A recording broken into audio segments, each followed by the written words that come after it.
Yes. That's the Riverwalk right there.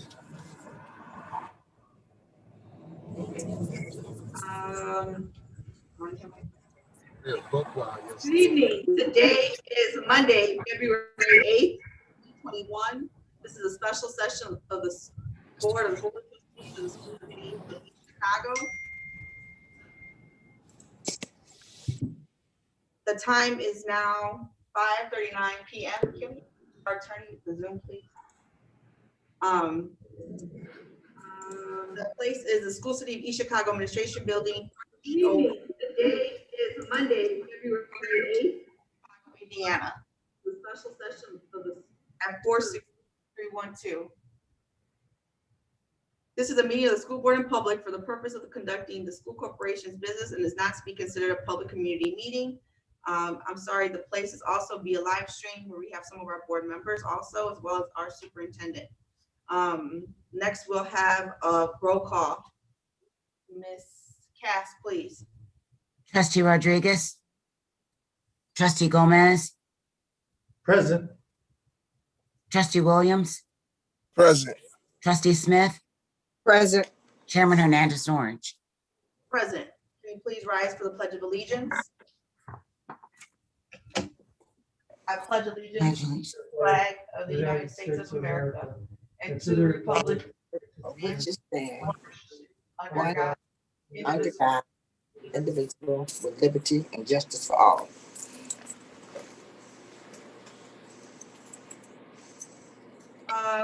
Next, we will go into our business portion of the meeting, and it is a resolution in support of prioritization of teachers for eligibility to receive the COVID vaccine. This resolution is in support of making our teachers a priority in terms of vaccinations. If allowed by the state, this would set up a program to get teachers vaccinated at a quicker pace. Under Governor Holcomb's current classification, the East Chicago Health Department cannot give teachers any priority just because they are teachers. Meanwhile, the East Chicago Health Department has worked with us to get some of our teachers vaccinated. They are currently still not considered a priority. So this resolution is in support of our teachers and asking them to be prioritized as other first responders. I'm sorry. I will read the resolution. The Board of Trustees of the School City of East Chicago Resolution number 2021-2, a resolution in support of prioritization of teachers and educational personnel to receive the COVID-19 vaccine. Whereas as a result of the ongoing COVID-19 pandemic, the daily operations of the School City of East Chicago have been significantly disrupted as classes and educational activities and services have been and continue to be conducted and or performed virtually.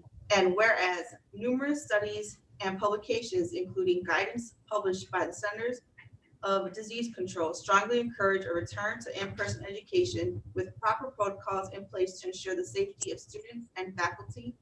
And whereas the Centers of Disease Control notes in guidance updated as recently as January 29th, 2021, schools play an important role in educating students about disease prevention within their homes and communities. Additionally, many children and adolescents rely on the key services provided by schools, such as schools, meal programs, psychosocial support, disability services, and outreach for vulnerable populations.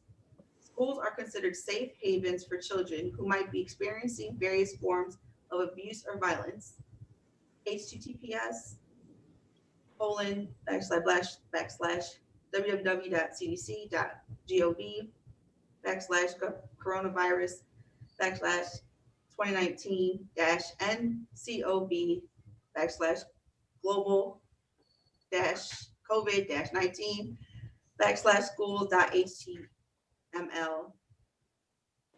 And whereas the Indiana State Department of Health has published phase 1A and 1B of its guidance for vaccine eligibility within the state of Indiana.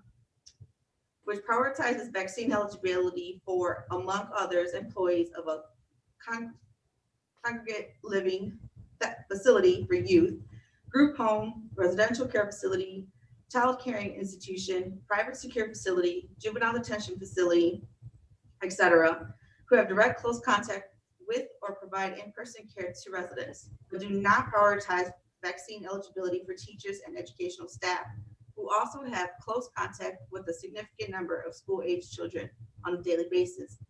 And whereas teachers and educational staff have performed admirably and made extraordinary efforts to maintain consistency and quality within the educational system throughout the duration of the pandemic, and have expressed understandable concern and stress related to a return in-person instruction, while positivity and weekly new case rates remain at elevated levels within the East Chicago community.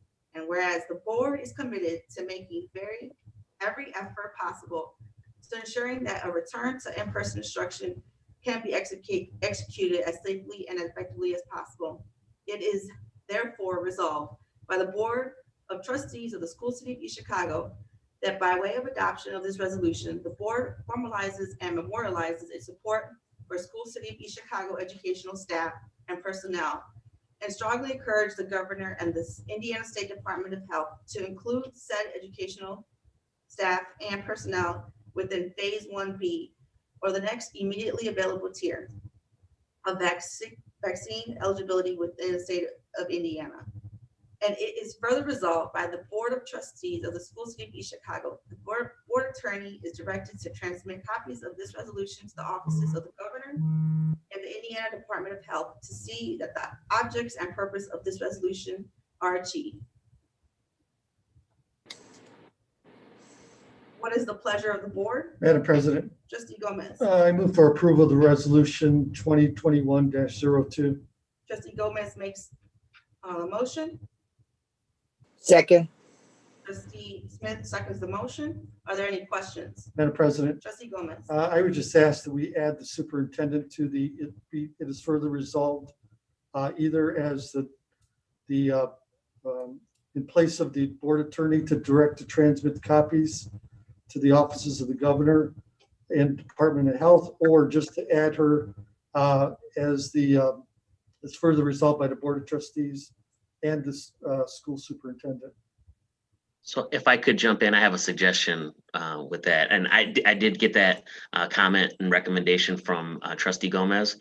I would recommend, I understand exactly what the intent of that recommendation is. I would recommend, if you're looking at the first page, the last whereas clause, that where it says, whereas the board is committed to making every effort possible, that we add the board along with the support of its superintendent are committed to making every effort possible.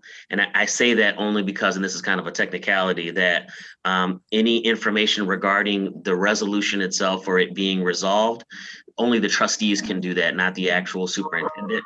But I think you get the same effect by saying in one of the whereas clauses that the board, along with the support of the superintendent, basically are going to work to carry this out. I think that serves the purpose without there being a problem with the fact that the superintendent can't approve a resolution, only the board technically can do that. That's a great point. I agree with that. So if we could add in the last whereas, the board and superintendent are committed, as Attorney Harris suggested. So I make that in the form of a secondary motion or motion, I'm sorry. I'll second that motion as well. Ms. Smith, are you seconding the motion, or Trustee Rodriguez? I'm sorry. Trustee Rodriguez. Trustee Rodriguez seconds the motion. Any more questions? Ms. Cass, roll call, please. Trustee Rodriguez, Yes. Trustee Gomez, Yes. Trustee Williams, Yes. Trustee Smith, Yes. Chairman Hernandez Orange. Yes, the next date and time of our meeting will be on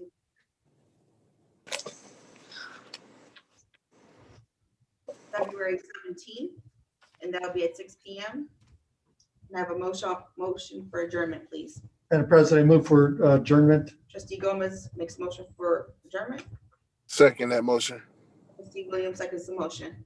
Thank you.